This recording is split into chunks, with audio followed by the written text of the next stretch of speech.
Kaixo eta ongi etorriak gaurko saiora. Osasun saileko gomendioi jarraituz, gure programazioa pixka bat moldatu behar izan dugu, baina hala ere aurrera jarraituko dugu. Beraz, has gaitezen.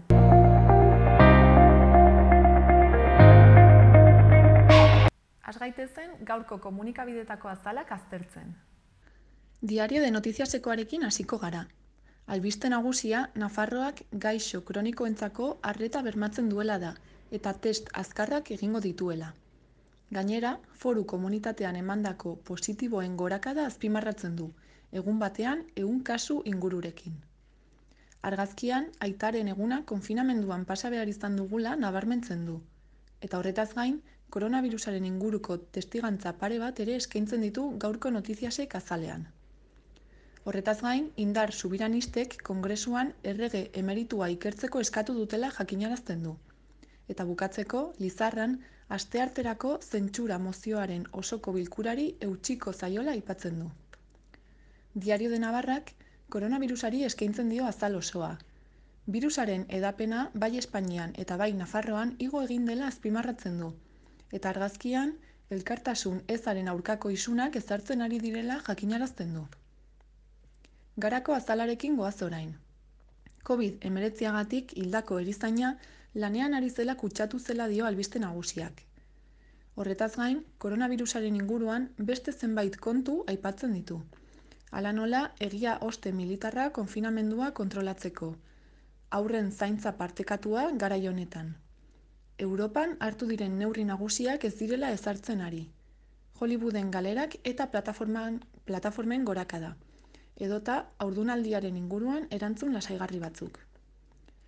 Gai aldatuz, etorkin eta errefuxiatuen exodo masiboari buruzko erreportaia eskaintzen du gaurko garak. Eta bukatzeko, Lizarrako zentsura mozioa asteartean bozkatuko dela azpimarratzen du. Berriako azalera pasako gara. Titularra, koronavirusak jota Osakidetzako langile bat hil dela da. Kulturari dagokionez, Aitor Bengoetxea, musika bulegoko lehendakariaren hitzak jasotzen ditu. Esanez, musika ere kontuan har dezatela nahi dutela. Ekonomian, sagardogilei buruz aritzen da. Berrikuntzaren bidean, nazioartekotzea eta dibertsifikatzea dutela xede azalduz. Politikan, bestalde, Pili Zabala Elkarrekin Podemoseko legebiltzarkideari egindako elkarrizketa jasotzen du gaurko egunkari honek.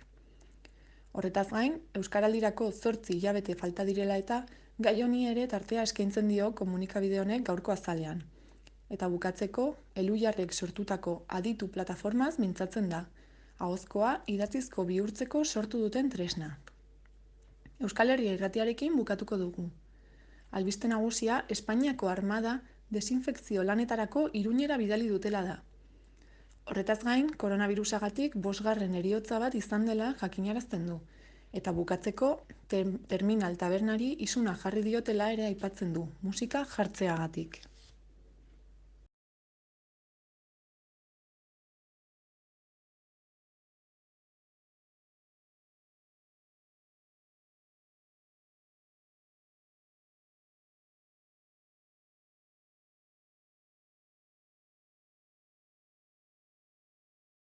Javier Remírez Nafarroako gobernuko lehendakariordeak jakinarazi du egonkortu egin dela bat bira eginiko deien kopurua. Astelenean 2009 jaso ziren, eta igandean berriz 4.013. Ura izan zen kopururik altuena. Beherakada 28%koa da, eta horren zergatia, lehendakariordearen esanetan, informazio iturri ofizialetatik jaso ondoren herritarrek kontzientzia hartu izana da. Hala, gomendatutako zereginetarako erabiltzen da 112 zenbakia. Nafarroako gobernuak foru lege dekretu bat onartu du, neurri ekonomikoekin eta babes sozialarekin, foru komunitatean koronavirusak eragindako krisiaren eragina arintzeko. Gogoratu behar da, foru legearen dekretua premiazko neurria dela, foru legearen maila duena. Horren bitartez, Nafarroako gobernuak premiazko neurriak har ditzake ezohiko gisa. Foru exekutiboaren jarduerak 3 ildo nagusitan banatzen dira. 100 milioi euroko funtsa sortzea, beharrezkoa izanez gero gehitu daitekeena. 30 milioi eurora bitarteko kredituak eta enpresentzako 40 milioi eurora bitarteko abalak emateko ildo espezifikoak ezartzea. Eta azkenik, larrialdi hau artatzeko giza baliabide eta aurrekontu baliabide publiko guztiak mobilizatzea. Zehazki, foru legearen dekretuan langileen arloko neurriak jasotzen dira. Langileen kontratazioak berehala egiteko eta sisteman zerbitzuak eman ditzaketen profesional gehienak sartu ahal izateko. Eskubide sozialen arloan, giza baliabideen inguruko hainbat neurri agertzen dira, zentro eta zerbitzu soziosanitarioen funtzionamendu egokia uneoro ziurtatzearren. Halaber, foru legearen dekretuan jasotzen dira Nafarroako foru komunitateko administrazio publikoaren eta foru sektore publiko instituzionalaren kudeaketa eraginkorra izateko neurriak. Kontratazio prozedurak, kontabilizazioa, aurrekontuaren kudeaketa eta diru laguntzak premia berrietara egokitu daitezen. Bereziki, kutsatzea prebenitzeko eta pertsonei laguntzeko baliabideak izateko erreminta arinak emanaz. Horrez gain, hauskortasun egoeran aurkitzen diren haurren oinarrizko elikadura eskubidea bermatzeko neurriak jaso dira, gizarte zerbitzuen eta ikastetxeen arteko koordinazioan ezarrita. Aurreikuspen hori ahalik eta azkarren aplikatze aldera, beharrezkoa da Hezkuntza Departamentuak eskubide sozialetako departamentuaren eskura jartzea horrek arreta horietarako erabiltzen dituen funtsak. 100 milioi eurora bitarteko funtsa sortu da, hala behar izanez gero gehitu daitekeena. COVID-19 kudeatzearen ondorioz sortzen joango diren ezohiko gastuak arintzen ahalegintzeko neurriak eratzearren. Batik bat, honako sektore hauei erreparatuta. Osasuna, hezkuntza, gizarte politikak, enplegua, familiak, enpresak, eteak, autonomoak, lana eta familia bateragarri egitetik eratorritakoak, babes soziala eta COVID-19 eragindako bestelako gastuak. Zenbateko hori eguneratzen joan ahal izango da, hala behar izanez gero, sortzen joango diren premia berrien arabera. Nafarroako 2020ko aurrekontu orokorren inguruko 5/2020 foru legea, martxoaren 4koa aldatu da. Enpresa erakunde publikoek, fundazio publikoek eta sozietate publikoek jaso ditzaketen abalen edo antzeko bermeen eta kredituen gehienezko zenbatekoei dagokienean, beharrean aurkitzen diren enpresei laguntzeko asmoarekin. Figura juridiko horien eskaera gehitzen joango dela aurreikusten baita. Azkenik, zerga arloko neurriak hartu dira zerga betebeharrak mugatzeko, eteteko edo atzeratzeko, zergadunek inpaktu negatiboa izan ez dezaten. Egungo egoera honakoa da. Guztira 482 kasu positibo daude. 5 hildako izan dira. Eta 132 paziente daude ospitaleetan, horietatik 11 zainketa intentsiboko unitatean.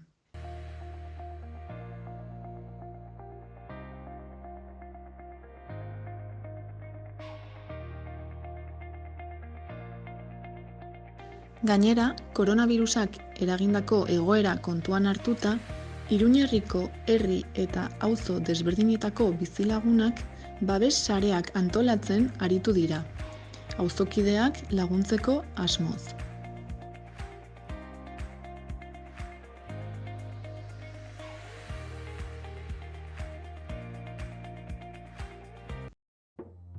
Koronavirusa prebenitzeko gomendioak. Sarri garbitu eskuak urarekin eta saboiarekin.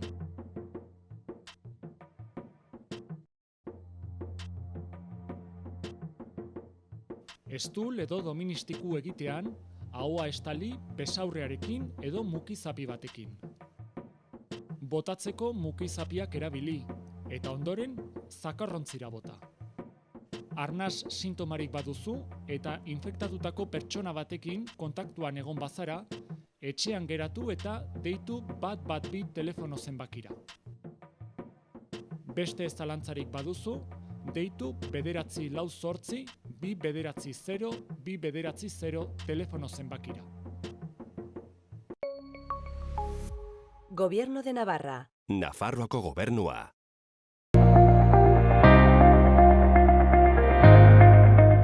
Goazen orain, gaurko eta biharko eguraldiaren iragarpenak ikustera. Gaur goizaldean sartu gara udaberri astronomikoan, eta azken egunetako joerari eutsiko dio eguraldiak. Haizea hegotik ibiliko da, bizi mendi inguruetan, eta temperatura zertxobait jaitsiko bada ere balio epeletan geldituko da. Kostaldean 20 gradu inguruko maximoak eta barnealdean 15-18 gradu artekoak. Baliteke Ebro ibarrean behe lainoa sortzea goizean goiz, eta gainerako lekuetan tarteka erdi mailako hodeiak eta goi-hodeiak agertuko badira ere ez dute enbarazu handirik egingo. Beraz, giro argi eta epela. Bihar, larunbata, ipar partean garbiago eta hegoaldean lainotuago egongo da. Kantauri isurialdean giro argia gailenduko da, tarteka erdi mailako hodei eta goi-hodeiekin.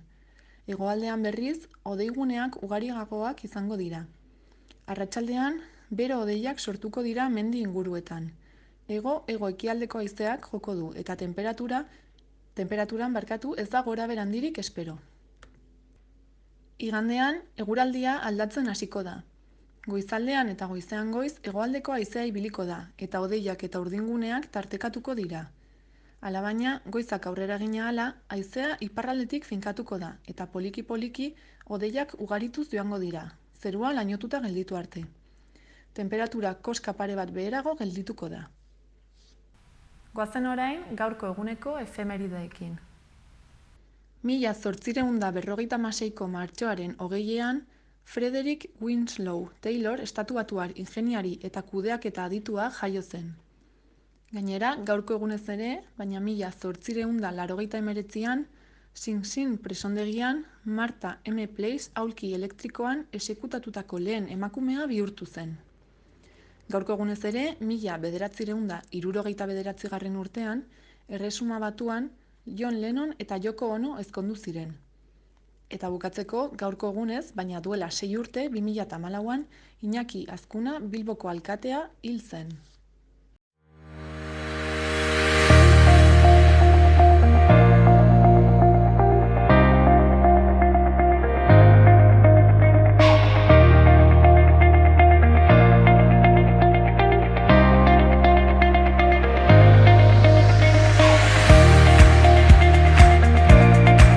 Kaixo, Amaia, zer moduz? Kaixo, egunon, ederki hemen etxe barruan, etxe zuloan. Bueno, zurekin azkeneko duela gutxi hitz egin genuen, ez? Haur kantari jaialdiari buruz. Dena den, suposatzen dut, hori bertan bera geldituko zela.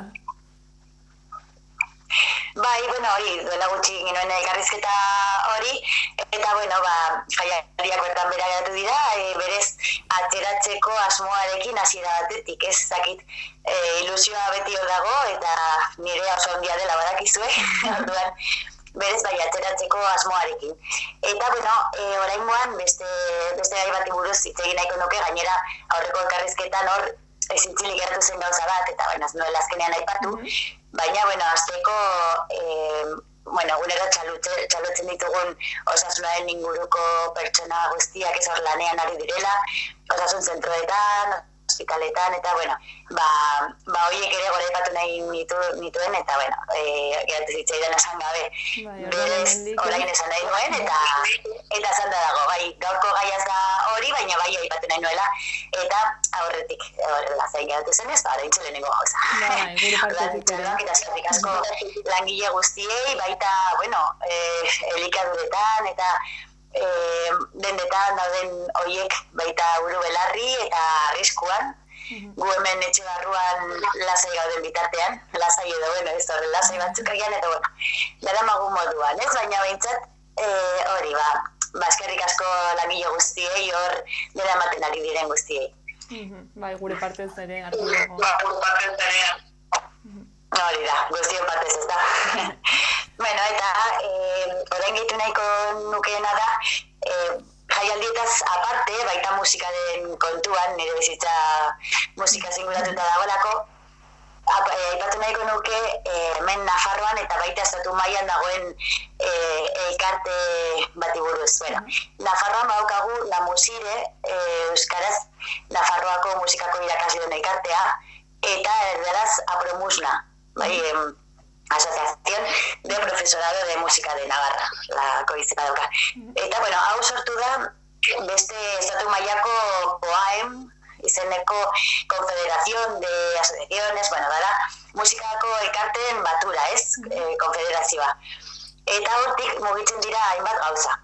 Horien artean bada musikeando, hori, urtero egiten den gauza bat da, baita zentroetan, nire jaialdia bezala, ez?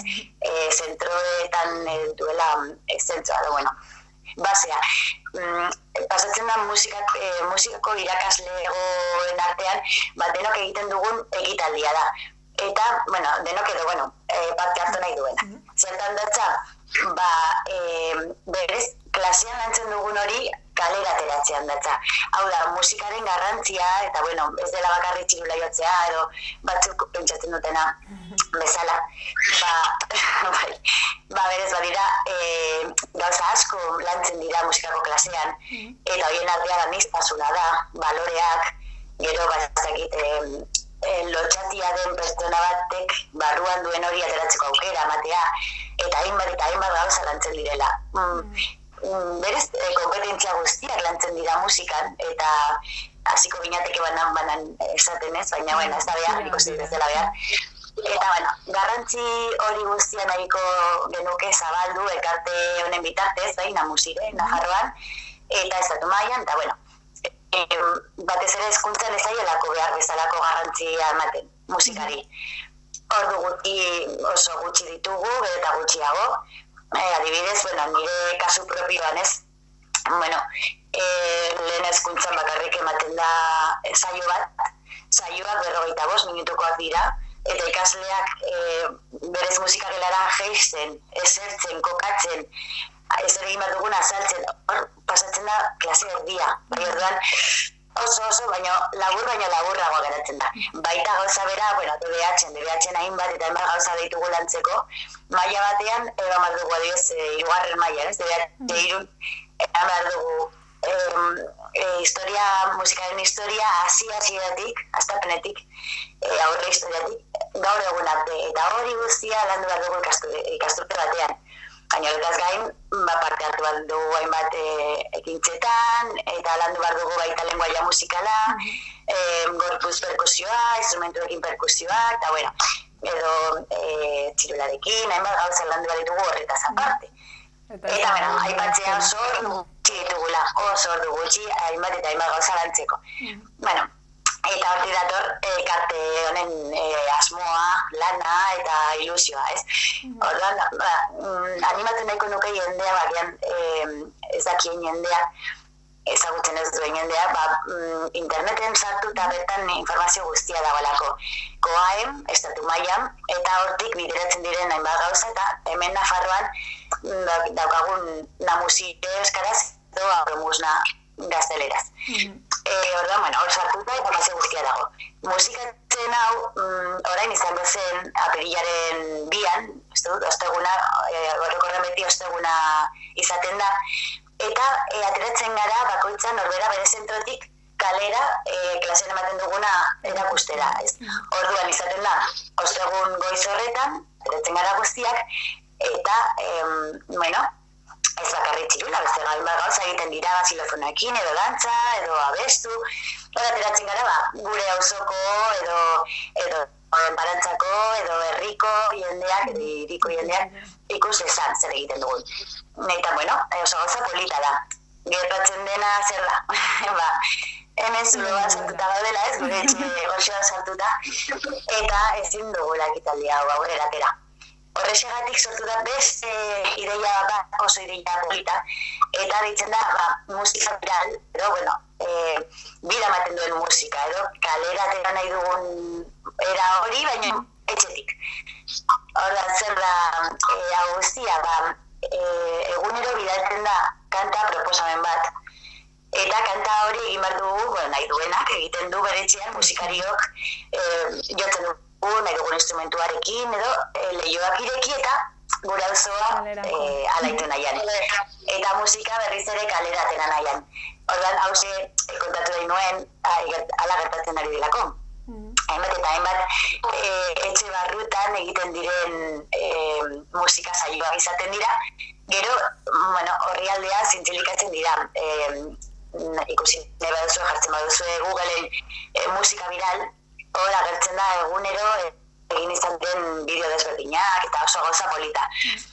Ikusten da nola auzoak ere parte hartzen duen, batzuk lehiotik ere jotzen dute batera, beste lehio batetik, edo behintzat disfrutatu, txalotu, bueno, goxo egiten diren gauza horiek.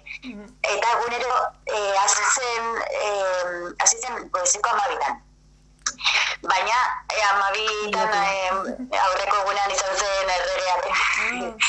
Hasi zen, bueno, katedralada izan genuen ez, dakigu erreak egin dituen gauzarengatik. Eta pasa zen orduan arratsaldeko 7:00, bai. Eta, bueno, orain, arratsaldeko 7:00 da, 9:00 izan egin nahi genuen, baina berandu egizelakoan, gauza bera, ez, osasun zentroetan eta lanean dagoen jendea, berandu bukatzen du. Gero goizean ere 12:00 izatea, pasagenoen arratsaldera horrexegatik, ez. Lobi bat duelako, jendeak eta deskantzatu behar du lanean dagoen munduak. Orduan, bueno, arratsaldeko 7:00 egiten dugu, eta norberak nahi duenak parte har dezake. Bere etxean, bere familiarekin, edo bakarrik, edo haurekin, bikotekin, parte hartu eta bueno, hori da gauza, ez, jotzea, musika zabaltzea, kalerateatzea, eta ikusten ari gara gainera auzoetan egoera hau pixka saiesteko, edo bueno, saiestu ezin da, baina bai hobeki eramateko musika erabiltzen ari garela, asko. Modu honetan, musika viral modu honetan, ez bada, musika jartzen, edo abesten, edo ondoko jartzen du eta abesten du guraiekin, eta bueno, horrelako gauzak gertatzen ari dira, oso goera berezia da hau. Eta, bueno, hemen nik uste du kontrolatzen garela ze garrantzitsua den musika, ez? Eta, bueno, ez dela zentroetan, eskoletan ez dela bakarrik txirula jotzea, edo jolastea, ez hori bakarrik, gauza asko lantzen dira, eta emozioak, batez ere baloreak, hori guztia orain ikusten da, ez emozioa transmititzen du musikak. Eta adibidez, gaur, 7:00 ze kantu interpretatuko da? Gaurko kantua, bueno, a ver, ez dut ikusi gaurko haren. Bueno, atzo zein izan zen adibidez? Bai, atzokoa, badakit, nik uste dut jakingo duzuela, hau estatu mailatik, edo, bueno, Madrildik datorren proposamena denez, atzoko proposamena bazen Paquito Chocolatero, Valentziako bat harremantzeko ez, edo konplizidade horrekiko. Atzoko hori zen. Gaurko az dut begiratu egia zen, nahiz gauza batzuetan, baina horren begiratuko dut. Musika viral orrialde horretan bertan daukagu. Eta orduan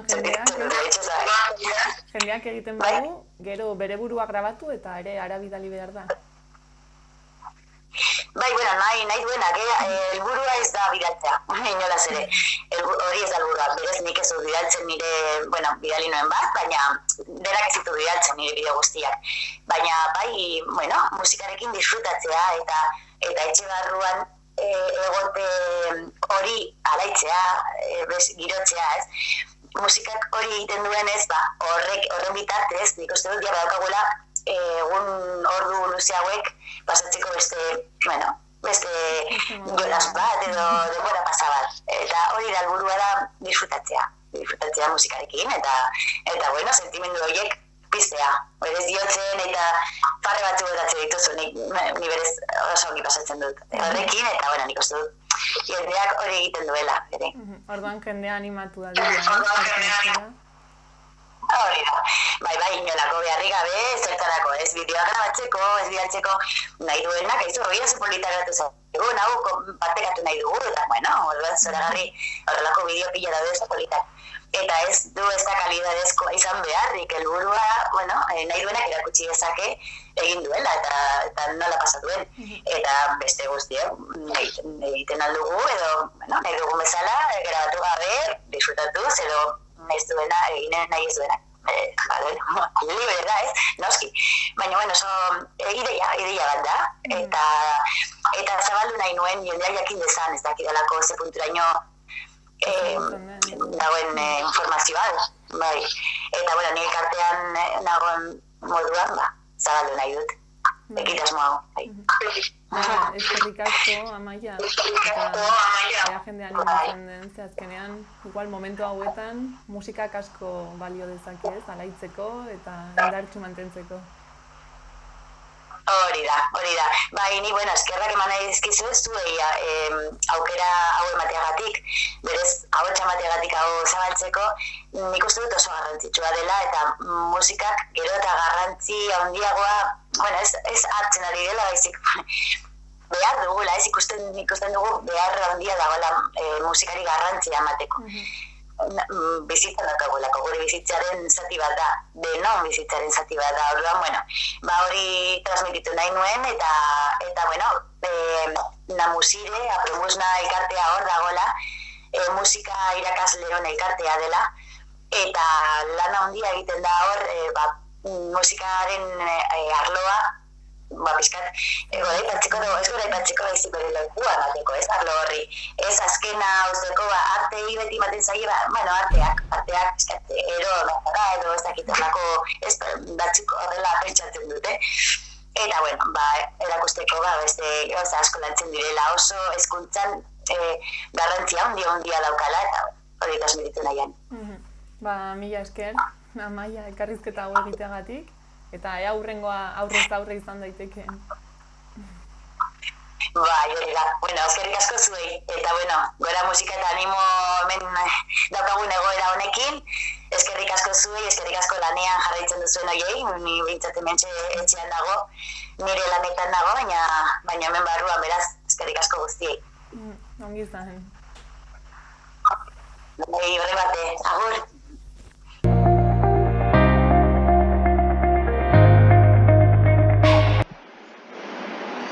Bueno, eta orain Mikel Ahoizekin gaude. Egunon, Mikel? Egunon. Bueno, nondik, non zaude konfinamentu une honetan? Otsagabian. Bueno, eta Otsagabian nola bizitzen ari zarete konfinamentua? Ze giro ikusten duzu herrian? Bueno, iaia beti bezala, baina orain nabaritzen da gehiago. Oso jende gutxi bizi garela hemen. Despopulazioa, baina hau da, despopulazioa gehiago. Jendea normalean etxetan, erran behar, hor etxeak handiak direla, baitere gutxienez baratzeak eta horrelakoak direla, eta jendeak kanpora ateratzeko aukera badu, ez da? Bai, etxe batzutan, badugu balkoia edo lorategia edo baratza, beste batzutan ezetz, baina gero badugu mendian, ondoan, eta, ja badakigu ezin dela atera, baina, hurbil joaten bazara, gutxienez atera gaitezke pixka bat. Gogorra egiten ari da? Ez da, oraindik ez, pentsatu behar dugu hasiera dela, orduan, momentuz baditugu nahiko gauzak egiteko, eta, oraintxe bertan eguzki hartzen ari naiz hemen. Orduan, ja badakigu zer den hau. Zu lanbidez, une honetan, ze lanetan ari zara?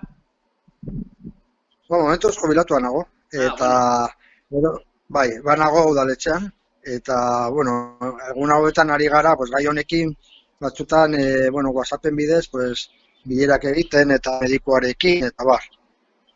Ze neurri hartu behar izan dira, bizkoat, batez ere horko jendea, isolatua ez gelditzeko, nahi dut, bai komunikazio aldetik alde batetik, eta baita ere, gero, janari eta guzi horretan. Hemen dendak irekita daude, eta jendea joaten da, 20.000, buelta handi bat ematen, edo zagurra botatzera, berdin. Gero, bestaldetik badugu, afera bat, medikuak esaten du, badira zar batzuk, edo, beste gaixotasun batzu dituztenak, behar dutela atera etxetik, eta berak eskatu du baimena berezia Nafar gobernuari, baina momentuz ezin dute erantzun, eta arazoa da, legea aplikatzen dela leku guztietan berdin. Hemen ikuste dut ateratzen bazara pixka bat kalera domen dira, ez duzu inor kontaktatzen, ez du inor ikusten Pentsatzen dugu hemen izan behar zela alde batetik flexibleago, beti kontrolara ematen noski. Beraz, alde hortatik, baita ere udaletxe bezala, hori kudeatu behar duzue, gestioak egin dituzue, Nafar Gobernuan aintzinean, olako gauzak, adibidez, erranduzun bezala, persona bat, nahita nahi ez atera behar duena, edo bere osasunaren dako, onna dena ibiltzea edo kanpoan ibiltzea, hori kudeatzea duzue modu batean, hor Nafar Gobernuan? Nafar Gobernuarekin oraindik bakarrik korreoaren bidez bilatzen dituzten neurriak, eta gero gure artean egiten ditugu bilerak WhatsAppen bidez, eta egunero hitz egiten dugu medikuarekin, pixka bat jakiteko nola dagoen egoera Otsagabian, eta baiara arloan, eta hola. Eritasunen aldetik, oraindik bintzat ez dago inor, ez? Edo bai, badago koronavirusekin norbait suertatu dena alde hortakoa? Dakigunez ez, momentuz ez da ezer entzun, ez dakigu norbait dagoen eta jakin gabe oraindik, baina momentuz hemen lasai gaude. Bai. Eta 2 hilabete aipatzen da orain, igual egon beharko dela, zure ustez horrek ze ondorio ekarriko ditu herrian? Herrian, ondorioak, alde batetik lan egiten dutenek, sufrituko dute hori soldata eta bar, nabarituko da ekonomikoki, ez? Eta gero, jendea hemen gehieno dira helduak, edo oso helduak, eta orduan, nabarituko da, hori, etxetik atera gabe zenolako buruak izango ditugun gero, ezta? Eta gero bestaldetik ikusten dugu hemen aukera ona izan dela, beti ikusi behar da positibo, eta despopulazioaren aurrean ikusten dugu hemen, badela aukera ona teletrabajo diturikoa, orain ikusi da hori posible dela, eta hori egin daiteke herri batetik, eta nik uste dut hemendik aurrera teknologia aurrera egingo duela, egun hauetan ikusi den bezala, Zoom erabiltzen edo olako programak, eta, edo hau egiten dugun bezala. Zuek hor, Otsagin, baduzue fibra edo Zoom optikoa, edo wifi bidez funtzionatzen duzue? Orain montatu dute fibra, bakarrik egin dutena da fisikoki etxetatik pasatzea kablea. Oraindik seinalea ez da ailegatu, suposatzen da hemendik 4 hilabetetara gutxi gorabehera, orain beranduago izango da, eta bai, ez herri guztietan, Baiarako zenbait herri gelditu dira kanpora, eta orain nahi duguna da herri horietara ere eramatea noski. Horren bestez, gauz txarraokeri, uneokeri, alde honare ikusten diozu, batez ere aipatu duzu bezala, etxetik lan egin ahal izate hori erakutsiko dela, ikusiko dela. Horrek, beraz, uste duzu, jendea edo gaztea unitzei, bultzatzen aldiela herrian gelditzea. Bai, badira adibide batzuk, adibidez hemen izan daiteke arkitektoen areto bat, edo asesoria, edo olako lanak, hemengo jendeari edo Pirinotako jendeari erantzuteko posible izango dela. Ea jende gazteek ikusten duten eta olako lanpostu kualifikatuak hemen posible dira. Bezaletik herritarrek nola hartu dute berri hau, koronavirusen kontu hau, harridurakin, ja Txinakoak ikusita pentsatzen zuten iristen altzela, nola bizi izan duzue? Nik uste du denok hartu dugula sorpresas, baina, azkenean, ohituratzen zara, eta hemen, esan dugun bezala, jendea ateratzen gara ogia erostera, eta, urrunetik hitz egiten dugu, eta gutxienez bada giro hori, herriko giroa, eta ez da apurtu, zerbait ateratzen gara, jende bia. Ederki, Mikel, mila esker, pixket Otsagiko berri horiek emateagatik, aintzinago, hemendik 10-15 egunera deituko dizugu berriro ja orduan, ondik animo gehiagokin, eta dena on bideratua dagoen. Oso ongi, eskerrik asko. Esker bai, izan ongi. Zetakek antolatzen duen musikak batuko gaitu streaming showaren barne, gaur 7:00 Instagram bidez, Peio Reparaz Buos taldearekin arituko da zuzenean. Horretaz gain, Zetak taldeak ere, igande honetan, gaueko 9:30 kontzertu bat eskainiko du zuzenean web-orriaren bitartez.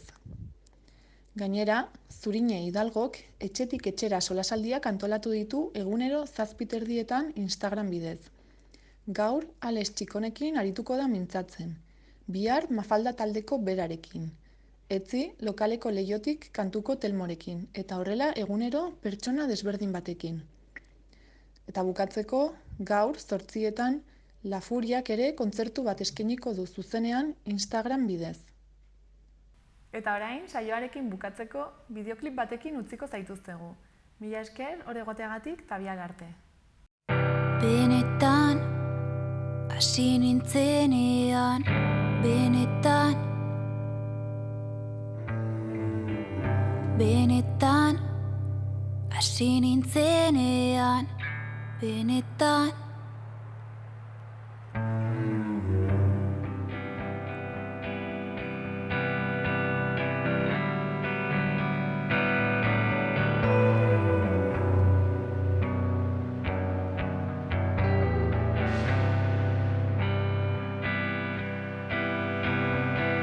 Benetan, hasi nintzen eta benetan.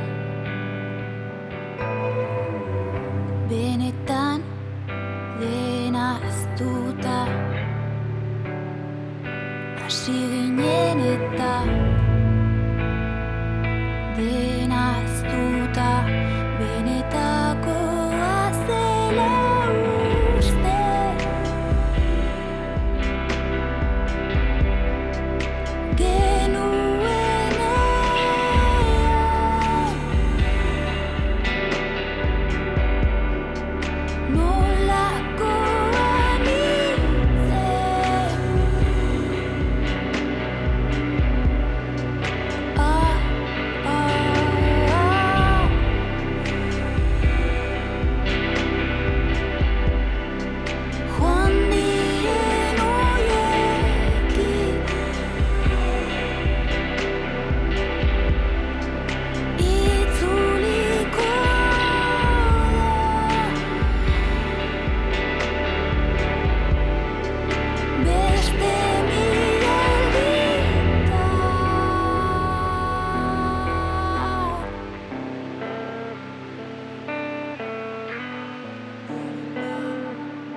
Begi horien argi azpian, hiri gautiarra ezan da isiltasunean, apurtu bihotzen hauena airean.